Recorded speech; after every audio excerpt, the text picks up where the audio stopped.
Hello guys, చాలామంది డైట్లో చపాతీ తీసుకుంటారు కదా. కానీ చపాతీ రెగ్యులర్గా తినే వాళ్ళకైతే చాలా బాగా సాఫ్ట్గా చేయటం వస్తుంది. అప్పుడప్పుడు చేసే వాళ్ళకి గట్టిగానే వస్తాయి. కానీ ఒక చిన్న టిప్ ఏంటంటే, చపాతీ సాఫ్ట్గా రావాలంటే ఫస్టే పిండిని కలిపేసి ఒక హాఫ్ అన్ అవర్ అయినా నానబెట్టాలన్నమాట. అప్పుడే మనం ఎంత పలచగా చేసినా మందంగా చేసినా సాఫ్ట్గా వస్తాయి. అయితే మరి బిగ్ బాస్ చూస్తున్నారా? బిగ్ బాస్ ఏంటి మరి ట్రయాంగిల్ లవ్ స్టోరీ?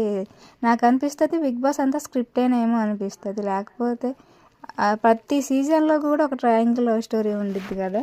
మీకేమనిపిస్తుందో కమెంట్ చేయండి. చపాతీ విత్ మటన్ కర్రీ అనమాట, చాలా బాగుంది. నాన్ వెజ్ కర్రీతో చపాతీ కానీ పూరీస్ కానీ తింటే చాలా బాగుంటుంది. ఇలా తినంటే ఈ కాంబినేషన్ ఎంతమందికి ఇష్టమో కమెంట్ చేయండి. And please do subscribe to my channel.